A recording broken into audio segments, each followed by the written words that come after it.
Hey guys, and welcome to season 3 of the Us People podcast. I'm your host Savia, and in this season I get to make my guests laugh, cry, and even make them think about life a little differently with the questions I fire over to them, which digs into their lives and professions a little differently. We even had a chance to change up the intro, giving you a fresh, new sound. I look forward to sharing season 3 of the Us People podcast with you. Let's go.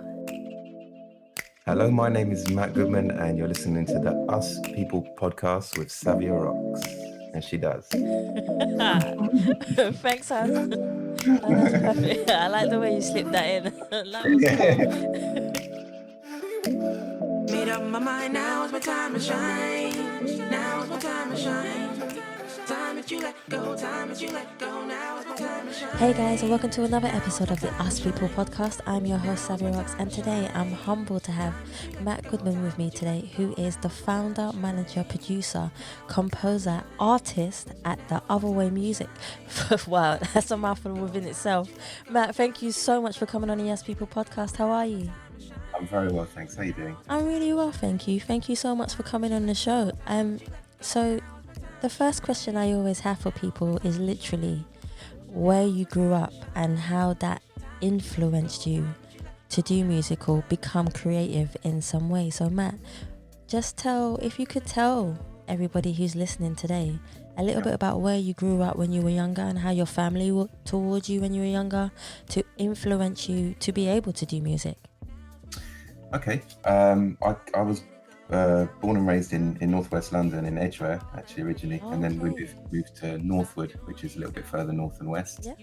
And I lived there most of my life. And I started piano very young. My mum got me on lessons when I was about 3. I'm not from a musical family, really. Yeah. But my mum seemed to notice that I was music, just even as a young baby, was something that was just that I responded to in a quite an extreme way. Yeah. I could sing along with songs before I could properly talk, and I knew all the words. And I was always, if music came on, I'd be jerking around in the. So and also I've always been quite a patient. Like I never, I was quite I don't know what the word is, a placid child. Yeah. So my mum just thought, well, let's try music, because there was a piano teacher at the school I was at. And the teacher said, I think it was 3.5, and she said, well, look, he's a bit on the young side, but let's give it a lesson. And just from the first lesson, she just said, yeah, this is good. And I just, I can still picture the hall that I did it in. It was definitely a significant thing for me from a young child. So, and really just from there, it just grew. So studied piano, classical piano, till I was about 17. When I was 7, I started clarinet. My brother played sax a little bit and gave up. Yeah. And when I was about 10, I took interest in the sax. I used to sing at school, was in choir.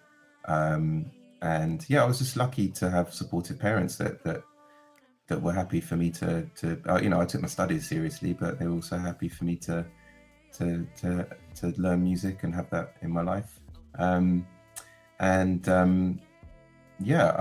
I think about 12 or 13, I started to get really interested in jazz.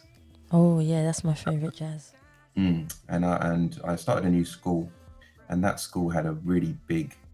There was a teacher there who was just a jazz buff, and he did big band lessons and individual jazz lessons. Although I never actually had those, and there were loads of other kids at the school that were into jazz. And I just started to explore that side of music as well, alongside the classical stuff that I was doing. I did all my grades and sorry. No, go for it. No, it's okay. Yeah, so by the time I was 12, I'd done grade 8 piano, grade 8 clarinet. I don't know, I was just drawn to jazz. I think I don't know what it was about it, but I loved it. And then I went on to the Royal College of Music when I was 18. But I only did that for a year because I knew I didn't want to be a classical musician. And I just thought, what's the point studying 4 years to be a classical musician if that's not the direction I want to go? So I'd actually got a place at Leeds University when I applied. I did my A levels and everything, and I wasn't sure exactly where I was going to go, so I applied to lots of universities, and a load of my friends had gone up there. And so in my second year, I just decided to transfer into Leeds University, and I studied music there.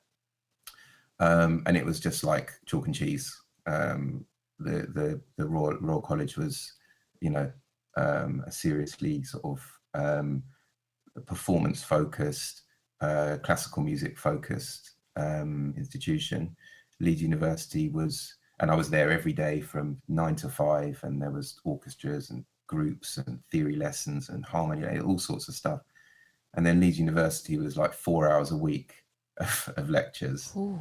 And like I was actually a little bit bored, if I'm honest. Yeah. But sorry, there's so many different things that happened. So when I was 17, I bought a sampler, and there was a couple of guys at my school that we kind of started a little group, sort of jazz mixed with electronic stuff. And so when I went to Leeds, I actually had all my computer. I'd started doing production, so I spent a lot of my time at Leeds University really just sort of learning my craft in the production world.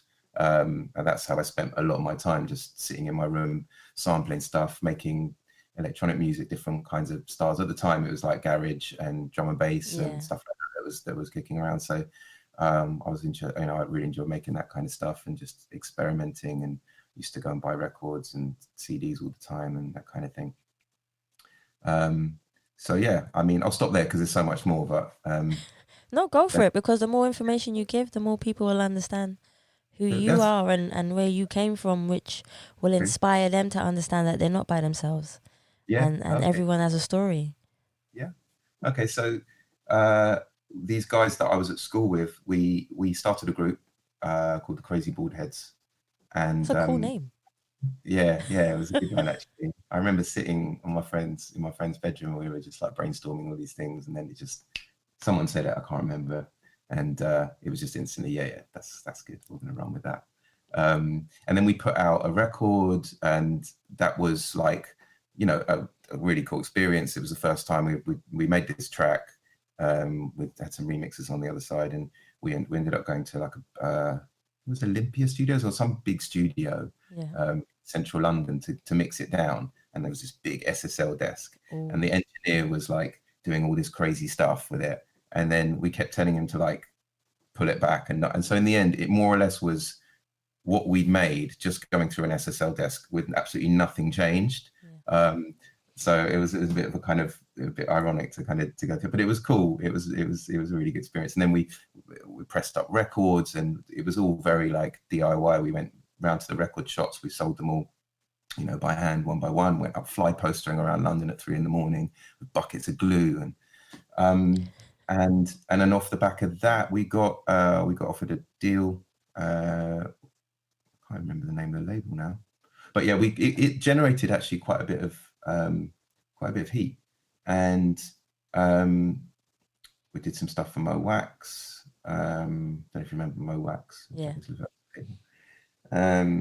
And then actually we all just kind of like went our separate ways then, because one of the guys went to art school and the other guy went and I think he moved to Holland at that point. I can't remember. Anyway, it just sort of fizzled.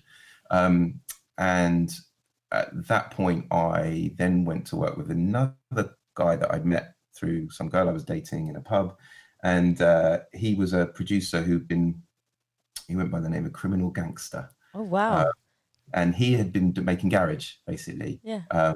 And he was a real go-getter, actually. He used to go and he was good at networking and meeting people and stuff.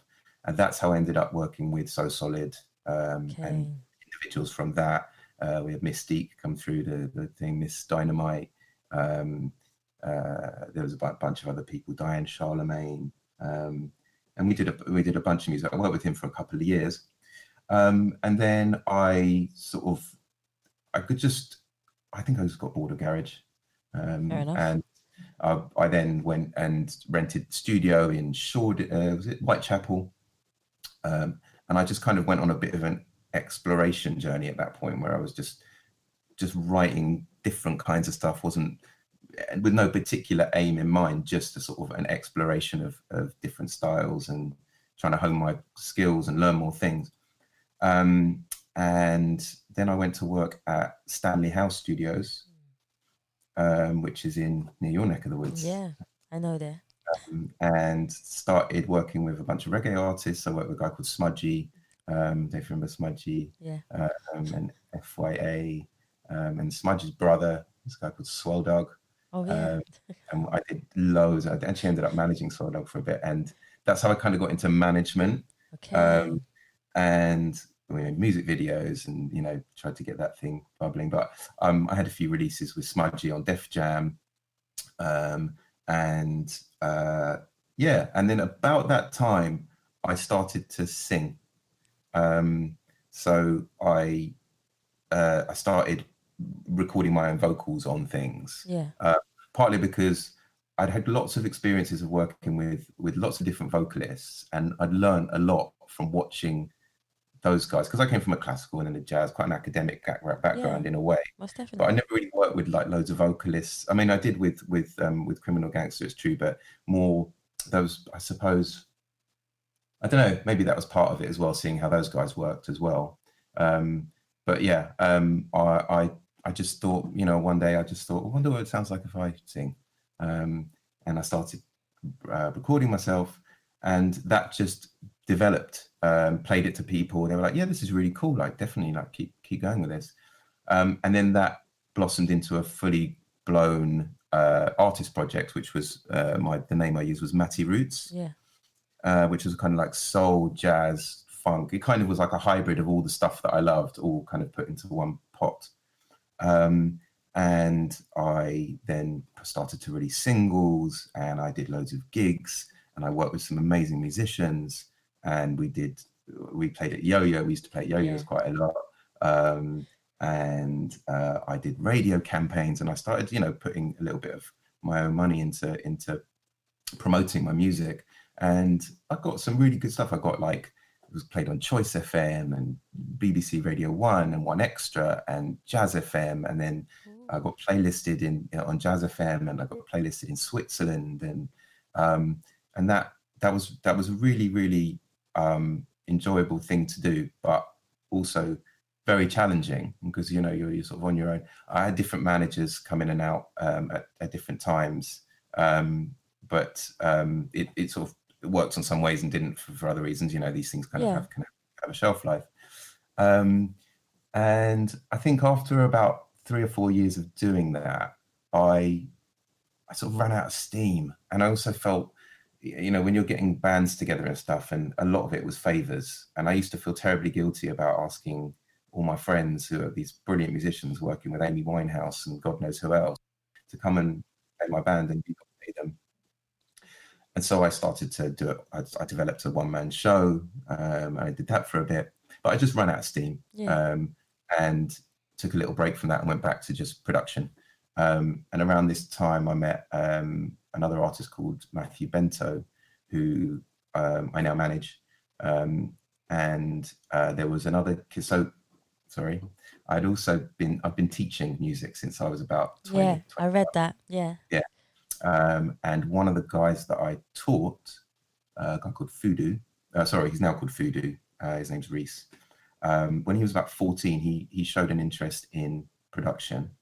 And I remember it was one summer, I came back to teach him after a summer, and he said, I got into production, and I've made some stuff, and he played me this stuff, and it was just awesome, like really, really good. And he was 14, and he basically just been watching YouTube tutorials, and I'd been giving him I always used to give him CDs to listen to, whether it was like Coltrane or Kirk Franklin or whatever.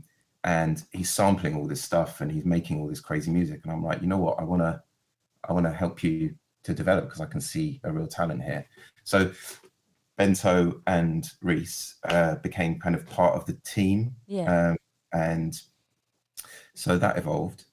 And then I worked, I can't remember the timeline of things, but I did a track where we got Wiley to feature on a track, that was, I think this was slightly before the management things, did a remix for Justin Timberlake, a house remix of that with a guy called Femi Fem, who was of the Young Disciples. And where am I up to now? Where am I up to? So it gets hard when you have to backtrack. Yeah. So anyway, I worked with a bunch of people. Anyway, then about, I think it was 2015, I went to Midem, which was, I'd started managing guys, and I was like, right, I'm building something here. How do I get out there, network, meet people, try and get that stuff happening? And Midem, which is this music conference that they have in the south of France, I decided to go down there and see what that was all about, and see if I could meet some people. And I went down there and I met a bunch of people, including a company called Audio Network, who are a huge production music company. And I played them a bunch of stuff, and they really loved my album that I'd originally released in 2011 as part of, as I was discussing before, when I released stuff and got playlists and that.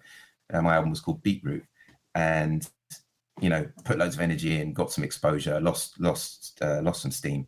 And then these guys heard it and they were like, wow, this is awesome. Can we re-release this? Yeah.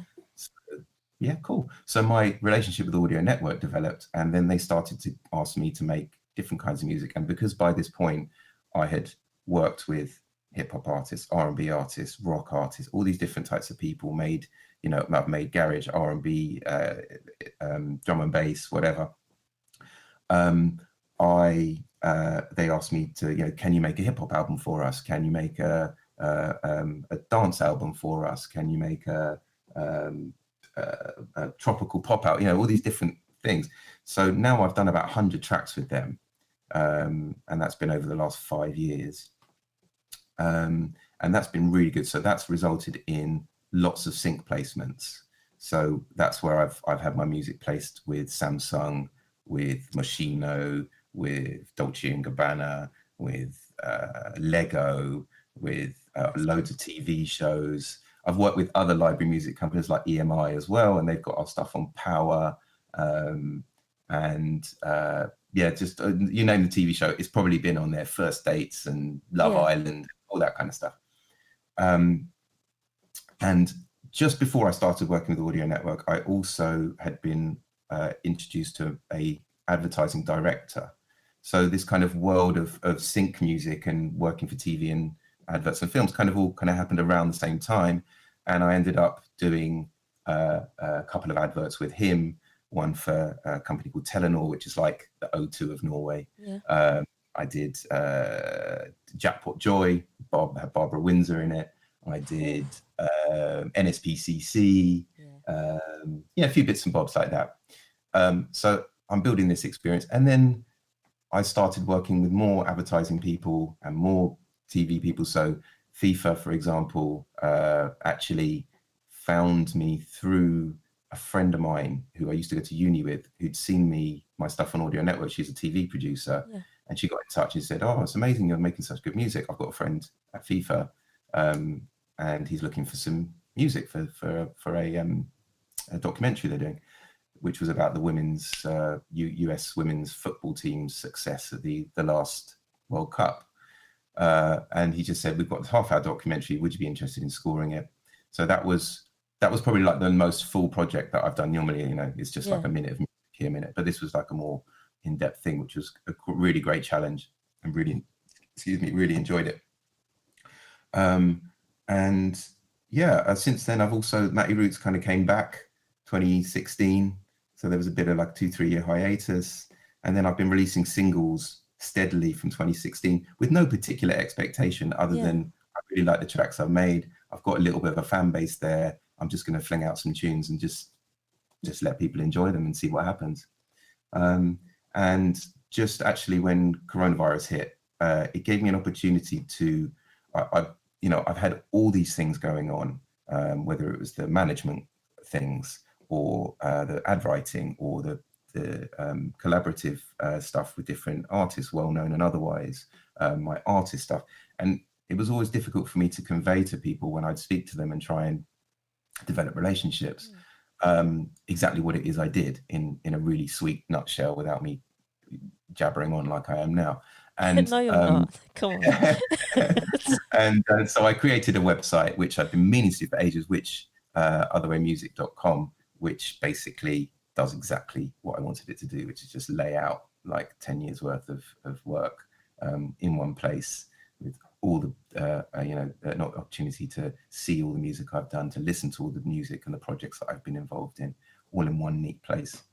And now I'm embarking on that kind of marketing that and developing even more relationships, and just trying to build with every aspect of my career. From the way I see it, Matt, you have a good career. A very, you have a prosperous one, which will inspire a lot of people. And one thing I've noticed, even just as you talking, you seem like a very calm person. Who I am. Yeah, I am a calm person. It's true. That's not to say that I don't get a bit stressed at times, because it's challenging. Anybody that starts their own business is self-employed, Yep. and has to generate all their own work and all their own opportunities.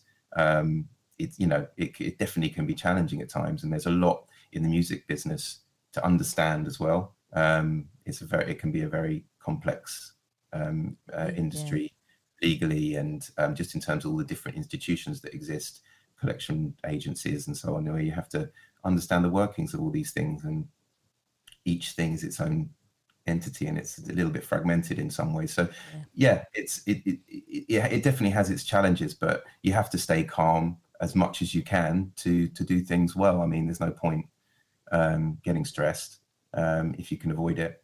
I try and stay level-headed as much as possible, for sure.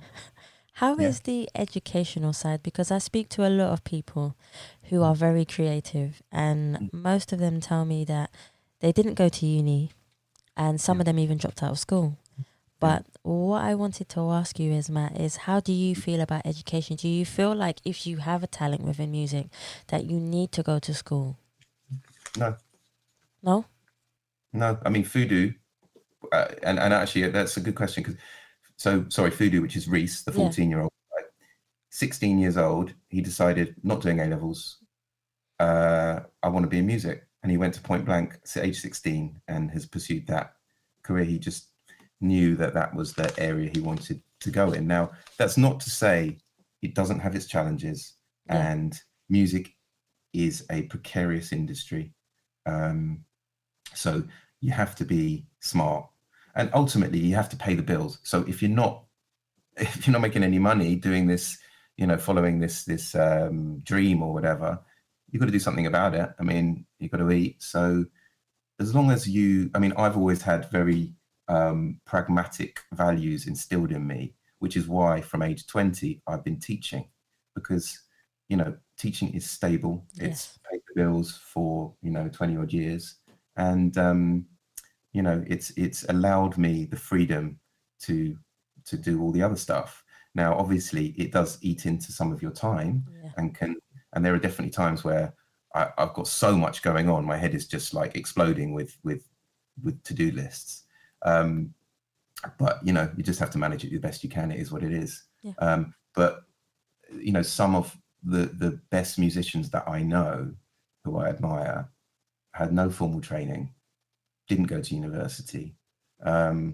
It's not the be all and end all at all. And in fact, unless you're going down that classical route, which has a specific institution that's set for that, or jazz training as well to an extent. A lot of guys that I know who I've worked with went to the Royal Academy and did music there, or I went to the Guildhall actually after I came back. I forgot to mention. So after I left Leeds, I went and studied jazz and did a postgrad there at the Guildhall. There is definitely a place for that, but it's by no means the be all and end all. I think if you're a gigging musician, you've got to get out there, you've got to go to the jam nights, you've got to meet people, you've got to practice, you've got to know all the material, know many songs as you can, and forge good relationships like any industry, really, people by people. So you want to make sure that you are just a nice person, basically, that people want to work with. No, that's true. But also good at what you do. So it's you know, you find your niche, I suppose. What is your niche, Matt? What do you think your niche is? I don't know. That one. I think I just slot into a variety of different niches. Okay. I compartmentalize what I do because I have all these different things going on. Every single niche that I'm operating in has its own set of ways of getting the best out of it. Yeah. So, I mean, you know, as an artist, you know, I love my soul, my funk, and my R&B and that kind of thing. Yeah. Jazz. Is that a niche? I suppose you could call it a niche. I suppose it is a niche in a way, because you have a certain, it resonates with you. So something that resonates with you, that you connect with, is automatically a niche within you, because you express it through your music. And that, when people listen to it, they're like, okay, so Matt is good at this type of music in this type of way, and his personality is like this, like no one else. So in a way, that is a niche. It does make sense. But at the same time, you know, I then go and I'll make some, like, you know, as I sort of mentioned, with all the different types of adverts I've done. Yeah. Where I love the challenge of, like, can you make something that's in this style or that style? And it's totally out of my comfort zone, but I love it because it means I have to understand that music. And I've always been really interested in different styles of music, from the compositional to the production side of it, the writing side of it, because that's how you grow as a musician. For me, anyway, that's the way my brain works. I'm just sort of hungry. Maybe it's a sort of an element of never quite being satisfied with where I'm at as well, and never quite being thinking that I am on top of it. Like, I want to be good, I want to be better. Yeah. So I need to know, and there's no reason, because I'm lucky that I had this formal training. It does give you the grounding, the understanding, to be able to know what makes certain type of music what it is, and then deconstruct it and make it your own. This is why it's hard for me to say, you know, what niche am I in, because I put myself in different niches depending on what the job is. Yeah. Or what you know, if it's management, that's a whole nother type of mentality and thing that I have to get my head around, because there's a whole system and a way of thinking about that and learning from other people who have done it. I was going to say that, because you do so many things. How do you manage your time to be able to jump from one to the other, to the other, to the other, and still be able to process it all? All you can do is do your best with these things, you know. I try and stay as organized as I possibly can. I think because of my creative nature, and that, you know, some people are just very, very business minded, super focused about everything they do, but the act of creating music, you have to, it's like meditation, you have to empty your mind and let things just flow. And that's not necessarily conducive with, maybe it is, I don't know, but it's not conducive with, like, a CEO of a company that you've got a very formal way and a linear way of doing things. Yeah.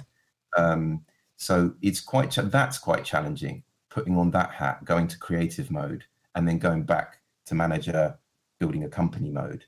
That can be challenging, and sometimes it takes me a few days to adjust. I might have to say, right, I'm going to just sit for a week and just make beats, or just explore. And it's probably not till day 2 or 3 that I actually get into a rhythm of doing it, because I've been so stuck in another mentality. And similarly, coming out of it, you know, it can take a minute. But as time's gone on, as I've got more familiar and more of an understanding of each area, it makes it easier to switch quicker. Yeah. No, that's understanding. I understand that part. Yeah, yeah. Another question I had for you, I like you smiling, it's good. Another question I had for you is a question I always ask creative people that go into songwriting is, what is the hardest part about being a songwriter? Well, look, I think for everybody, it's going to be different. Yeah, I agree with you. You know, if everyone's got some people are amazing lyricists, other people really melodically are gifted, other people are instrumentalists who can come up with great chord structures or different rhythms or whatever. For me, I probably would say lyrics is, I have to be in the right. I can sit and I can make a beat very easily. Yeah. But when I'm actually writing a song with lyrics, that's a little bit harder. I really have to get in it's a different part of my brain. So I would say that is the most challenging, because I want it to be good. Yeah. And I don't know why I struggle with that slightly more, but that's just me. I'm more of a music guy than a lyrics guy. I was never particularly good at English at school. I didn't read very much. I read now a lot more than I did, but everyone's got their sort of skill set. Yeah. But when I get in the zone with the lyrics, it's cool, and I really enjoy it. How did you feel when you went on stage for the first time? Well, actually, I've been performing since I was really young. Since I was 5 or 6. So you're natural. So is it a confidence thing? When you go up on stage, you feel that confidence? Yeah. I get nervous for sure. But I'm usually really excited, because I would have worked really, really hard to prepare. And I always got like the most amazing musicians working with me. So I've had everyone from like Michael Kiwanuka, Bruno Major, like Leon King is an amazing guitarist, Ben Jones, again, another brilliant musician, Jamil Blake, who now plays with Sam Smith. And, I've always had this amazing team of musicians. And obviously I work really hard on the music myself. So when I've got together and we've rehearsed, I'm just super excited to play for people. But yeah, there are definitely nerves, depending on the venue, depending on maybe if I know certain people are in the audience or people that I respect or whatever, it's inevitable. It's difficult not to be a little bit mindful of that. But in general, it's always something I've loved to do. I love playing, especially jazz. Actually, it's probably my favorite, where I'm not necessarily singing, and I'm just behind the piano. And I think that's something we have in common, to be quite honest, is jazz. Yeah, really? Yeah, I love jazz. Yeah, do you play? I play. Well, if you see behind me, I don't know if you can see it behind me, Matt. I've got my keyboard behind me. Yes. Is that a Korg or a Yamaha? That's a Phantom FX. Yeah. Yeah, 8. Yeah. So they're wicked. Those are really good. I'm tiny. The keyboard's bigger than me. So I went in the shop one day and I said, "Excuse me, can I have that one?" He looked at me like bizarrely and went, "You sure you want that one?" And I just said, "Yeah," because I've been playing the piano since I was young. It's just something that I really enjoyed, and songwriting was something that I really enjoyed. And for me, it was about being in the background of things, just like when I do professional photography. So I've always been in the background of things, and I've always seen the beauty within that. Kind of like you and producing, you see how your work works for you. Yeah. Instead of you being in the forefront of your work and having to do the work. So everyone has, like you say, everyone has a niche, and I feel like my niche has been in the background making things happy, because the people in the background are just important as the people in the front. So for me, so I loved it. It's always a passion that I do, and when I want to relax and come away from it all, I come in here and I start playing. Wicked. So that's pretty cool. Sorry, I know that you're asking me the questions. Which jazz artists are you into? Definitely Nina Simone. I used to go to. Did you ever go to Ronnie Scott's? Yeah, I have been. Yeah, a few times. I used to go there and just chill out and just listen to like live bands play as well. Yeah. Like Billie Holiday. I listen to a lot of Billie Holiday as well. So I'm really old school, but then I also. My dad used to put the radio on for me and play smooth jazz, FM, sorry, and loads of pirate radio stations. I shouldn't be saying that, but that's all right. He used to put a lot of pirate radio stations on for me, and I just used to listen to it. And I think that's what gave me my calm nature as well, because the music you listen to plays a big impact on kind of your personality as well. But that's the whole side. I think vice versa as well. I think your personality draws you to certain types of music. Yeah, most definitely. That's most definitely. So it's a beautiful thing in any aspect of things. So yeah, that's kind of how I take it, Matt. I love that. One of my favorite albums is Nina Simone at the piano. Do you know that album? It's got Human Touch. Human Touch is just It makes me cry, that song. Yeah. So yeah, I'm a big Nina Simone I fan. can see you thinking about it now. Yeah. I remember like about 2 months ago, I listened to that song again. It was right in the heat of, Coronaville, and I don't know, it just touched me. My dad gave me all his records, and I was over the moon. Because obviously you can't get all of these records everywhere. No, that's true. And he gave me like his Earth, Wind and Fire, his Stevie Wonders, his you name it, he has it. His Beatles. I was like, whoa, this is so cool, because I go through it day by day. There's so much that I'm still going through them. Yeah. And as I'm listening to them, I'm like, oh my gosh, now I understand why that sample came in that song, and that lyric, this person talking, put it in that song, and it opens your mind so much. Totally. Into things. So no, most definitely. But yeah, that's a bit about me. But yeah. No. I know you've worked with so many artists as it is already, Matt. Yeah. But if there was an artist out there that you haven't worked with, that you would love to work with, what artist would you pick? And why would you pick that particular artist to collaborate with? I've been asked this question a few times, actually, and I always struggle. And I think part of the reason is I love artists, the good artists that they are good, they're good on their own. Like, they don't need me. They're already amazing. Oh, don't say that. No, but do you know what I mean? Like, I don't know, like, I don't know if I necessarily need to. Like, obviously, like, it would have been amazing to meet and work with Prince. I've not, I have no idea. Definitely. I have no idea if I'd have been able to work with him. Who knows with how things work out, whether you find that energy in the studio and that kind of connection. Stevie Wonder, obviously, would be amazing person to meet and jam with. God, like Kendrick Lamar, like, I don't know, just that'd be good. Joni Mitchell, like flipping God. You're saying some good artists. Yeah.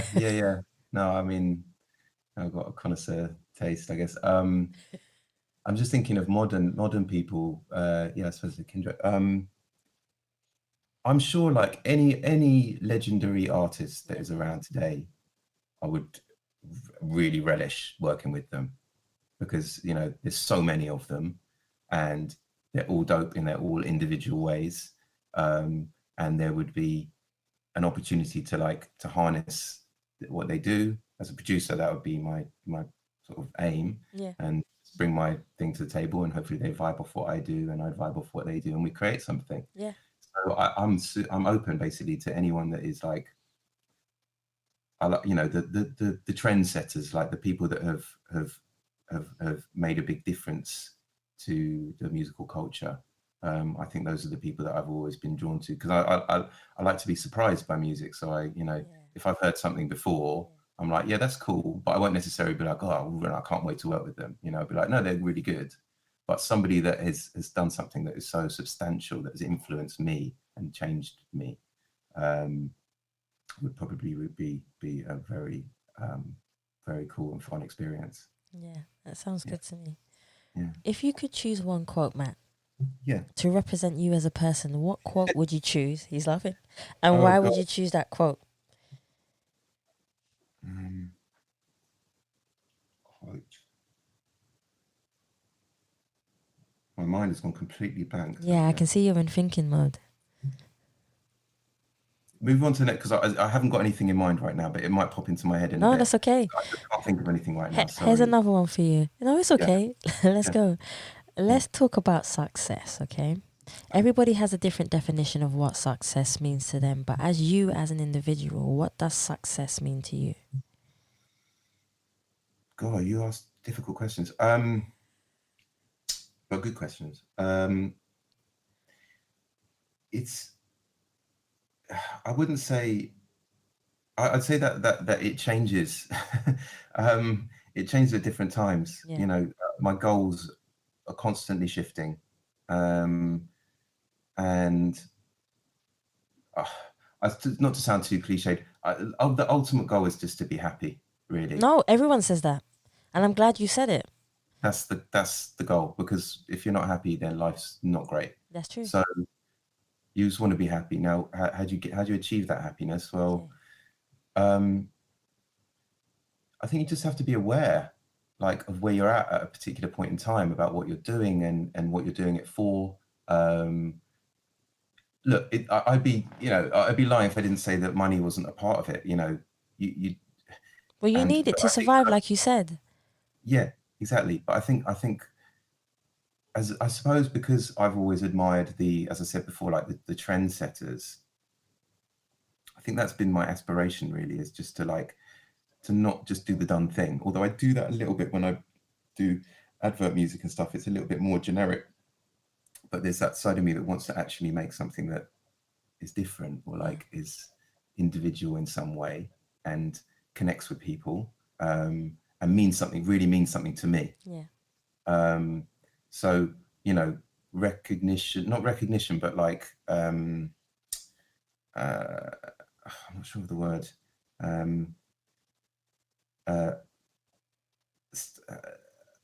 Sorry, I'm getting stuck for words again.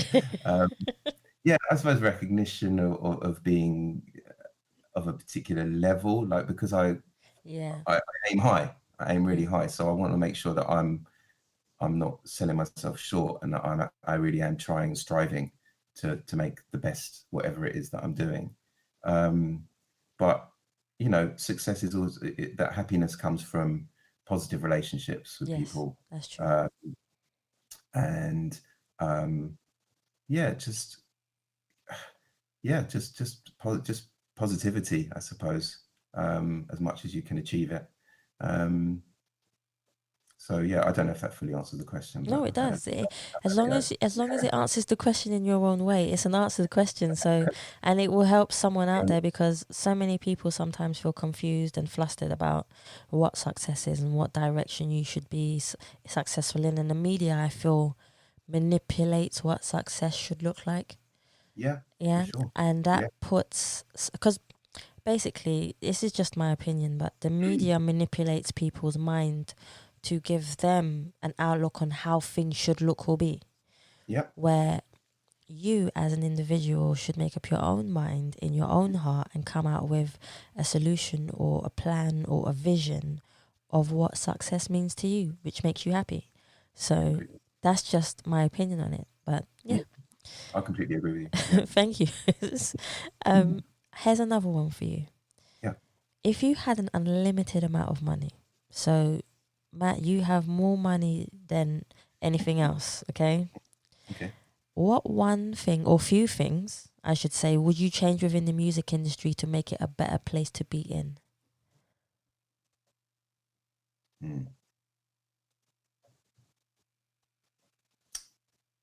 You really do ask good and challenging questions.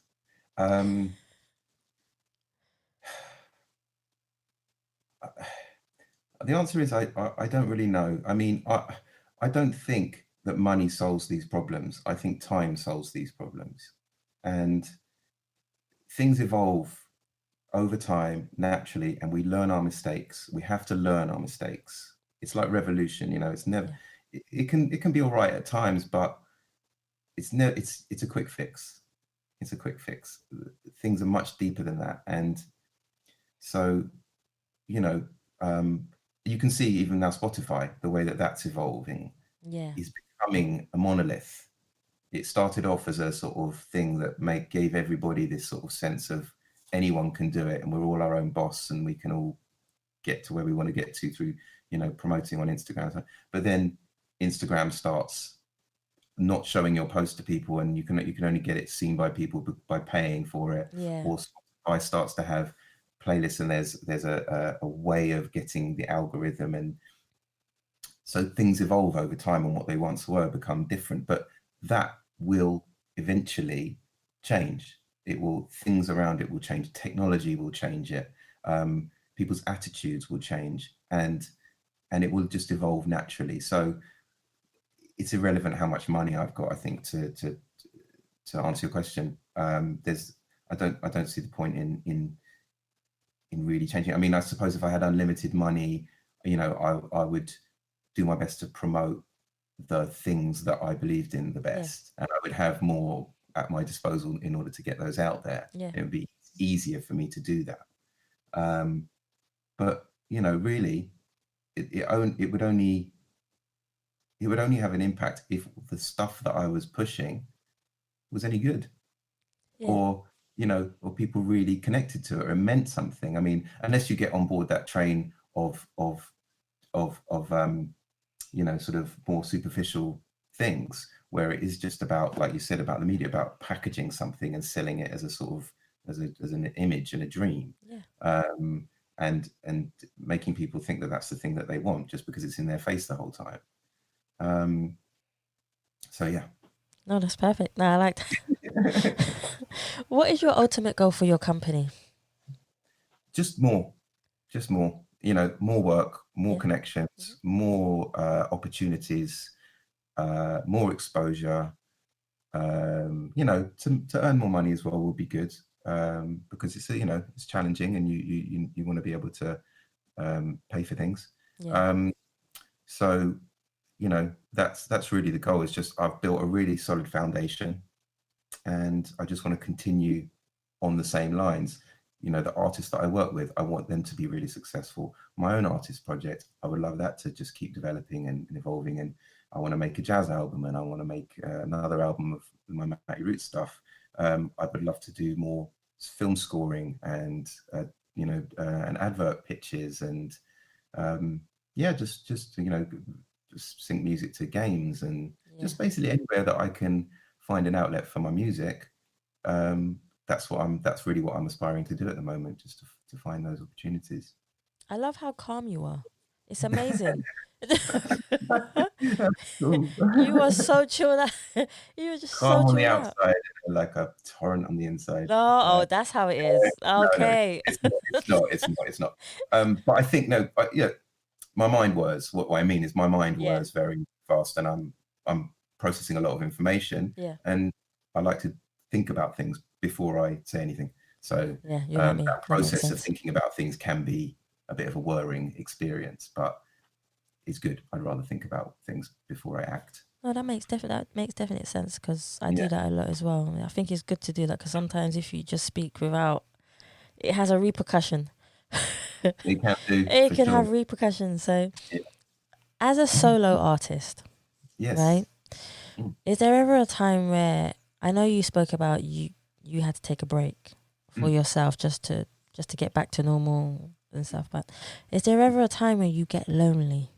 Because you literally are doing quite a lot by yourself, and you're in your own space. So is there some advice that you could give to other artists or musicians who sometimes feel like, I'm doing everything by myself, I do feel lonely at the best of times? What advice would you give to them to just take a minute or be positive about still what they're doing? I mean, loneliness is a terrible thing, no matter whether you're a banker, a musician, or whatever you are as a human being. No man is an island, to use a cliche. So having people around you that support you and encourage you is an extremely useful thing. If you can find those people, you hang on to them. And equally making sure that people that are not good for you are not in your space much as you possibly can. What can you do if you're on your own? If you don't have a partner, for example, which I've been in different phases in my life, you do your best. You just do your best. You have to just, what can you do? You do it. You've set yourself this mission of achieving something. You're either going to do it or you're not. So, if you're resolved to doing it, then yes, there's going to be difficult times, but you may trip up, and you may feel sad or lonely or whatever it is, or struggle, but is what it is, and a change will come. And as I say, as long as you've got some people to bounce off that you respect and trust and can help keep you motivated, and at times just step back if you have to. Just go, you know what, this is hard. I'm finding it difficult right now. Take a little breather. It's still going to be there in a week's time or whatever. So yeah, you just gotta just keep it moving. Don't lose faith. You've also got to be realistic as well, because a lot of people out there maybe are pushing an unrealistic dream. So just make sure you're being practical and pragmatic, and asking people's opinions and reading up on things and learning, and asking yourself the questions. Am I doing this right? Could I do this better? What am I doing right? What am I doing wrong? Just don't get complacent. Yeah. I suppose that's what I'd say to that. Another one I wanted to ask you, because you are also, you do management as well. So one of the things, because you mostly observe your artists really well in how they do things and how they're progressing. I do. Do you believe that ego can hinder them or help them? Both. Ego is a thing that you need in order to have a personality. Of course. It means I. So, you need an I, but it can't just be I. It's got to be. You're part of a sort of a human society. We have to live together and work together and operate together. So it's something you have to keep in check. And this comes back to what I just said about just being realistic, trying to stay humble. But it's a struggle sometimes, because you think, I know I'm good, but I'm not getting anywhere. So what do you do about that? Now, I personally don't work with people that are so egotistical that they're just, you're constantly having to fight to keep it, to keep them grounded or whatever. People have to take the responsibility for things, and I'm not going to work that hard just to kind of deal with some diva or whatever. So I've been lucky, and it's partly luck and partly, hopefully judgment, that I work with people that have got good grounding and understand that this is not an easy industry and it takes time. But you also want them to have the belief and the confidence to make great music.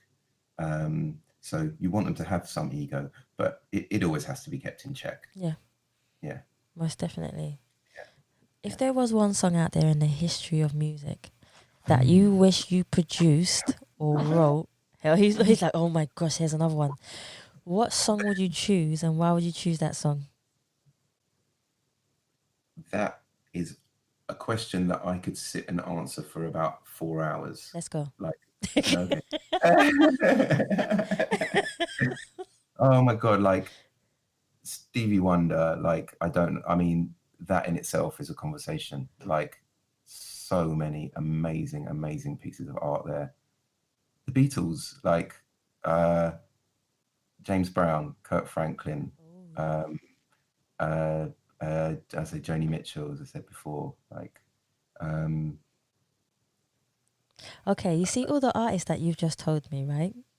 Yeah. Bach. Yeah. So say if I came to you and I said, Matt, I've laid all these albums that you've just said, only those albums, right? That you've just said on the table. And I said to you, if you could choose one of those songs that you wish that you wrote from one of those albums and one of those artists that you've just told me, what one song would you choose? I'm probably going to answer this question a bit like I answered the "if I had all the money in the world" question. Go on. You know what I mean? Really annoyingly, a non-answer.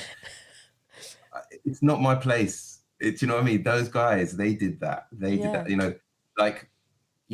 I could list off a bunch of tunes that I love of all these artists. Yeah. But I never think to myself, I wish I'd written that. I just don't. In a way, that's a good thing. That's a good answer. Because you're saying to yourself that they done that. Like you said, you didn't do that. You have your own music where you created it in your way and with your feeling, with your connection. So there's no wrong answer to the question. No. Yes, good. I like that. No, that's good. If you had a chance to go back to one memory, good or bad, which has helped you become the person who you are today, what one memory would you choose, and why would you choose that particular memory?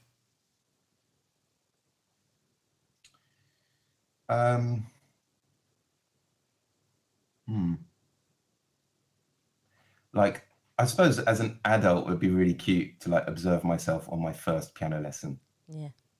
Like, maybe something like that. Just to see myself and just, be like aware. I mean, I had a recent experience at Abbey Road Studios. I did a project with Audio Network, and I went in with my band and we recorded there, and then got to record strings over it with I think it was a BBC concert orchestra or whatever. Yeah. And that was pretty magical. So to use a phrase, it's magical. So it was magic in the air. It's the way you put your face when you said it. That's like, oh. I know it sounds corny, I don't know, but no, but basically there was something, I got like tingles. I was just like, it was to be in that place that had so much history, to have such amazing like technical staff and equipment, and just the kind of the things at my disposal, just felt like musical luxury. Yeah. So that was a really, really great experience. I don't say it shaped me, but it was definitely something that I was aware at the time. I was like, I'm really happy. I'm really happy to be here. And yeah, so yeah. No, I like that. See, you got a big gun on your face. That's when you know you're doing your passion.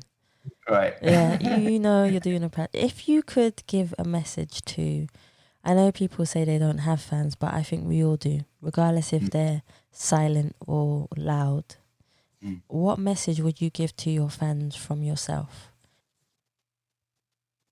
I suppose like, just thank you. Like, thanks for listening. Like, thanks for liking what I do. I hope it stays with you, and I hope it's something that means something to you as it does to me. That's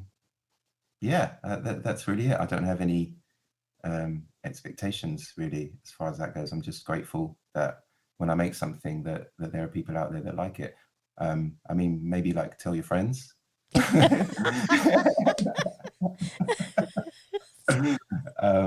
But yeah, apart from that, pass it on, guys. Pass it on. Yeah, Okay, exactly. just pass it on. Word of mouth works quick, so pass it on. Yeah. So, Matt, I only have one more question for you, and that is, where can we find you if anyone wants to get in contact with you on all your social medias? Okay, so on Instagram, it's at Matti Roots, which is MattiRoots. Then my website, otherwaymusic.com, you can go there to check out, all the bits and bobs I've been talking about. And then if you want to email me, it's info@otherwaymusic.com or Matti@MattiRoots.com. And yeah, it's at Matti Roots for most things, to be honest. I've got another Way Music Instagram as well. If you want to see kind of more up-to-date stuff. So there you go, yeah. Cool. Matt, I want to thank you so much for coming on the Yes People podcast. I love his grinning. He's got this big grin. Thank you. Such a nice question. No, it's perfect. And guys, thank you so much for listening to the Yes People podcast. And please remember, you can subscribe to Spotify, iTunes, Google Play, and any other platform that you prefer to listen to. Please also follow us on Facebook, Instagram, and Twitter. And you can also donate to the Yes People podcast so we can continue to talking to people like Matt, who's given us all his knowledge today. So thank you, Matt. Please, you can do that by simply going on the Savia Rocks website and donating, or simply type in paypal.me/uspeoplepodcast. Thank you for listening. Stay happy, stay positive, and as always, continue to be kind to one another. Now's my time, now's my time, time to let it go. Now's my time, now's my time, time to let it go. Now is the time for me to focus. Stop all that playing hocus pocus. Stop doing it yourself. You need a little help. This time I want to see you shining. Well, good, Matt. Wicked. Thank you. Oh, you're welcome. Aww. intense. You felt it was intense. Well, I just haven't done an interview in years, so I mean, it was good in a good way, like, you know, make you think about all the stuff cool. that. You were smiling through like a good majority of it. You had this big grin. Oh, I was very happy. So positive questions. It's just all the stuff I think about and have thought about over the last 20 years. You're kind of like probing all those things. You know, I have to kind of like recall all the different experiences I've been through and kind of vocal. So that's, in that sense, it's intense, but not in a bad way at all. It's good to revisit those questions. Time to let it go. Now's my time. Time to let it go. Now's my time. Time to let it go. You are your own worst enemy. Thinking too far, what's ahead of me? One day at a time. Just enjoy the ride. Open those eyes, see the light. Ignite that fire inside it. Let it breathe breath into life. Push all your fears to the side. Control your mind, it's all alright. Enjoy your life, the joy is mine. Commit to you, you got the tools. Everything you do, you make the rules.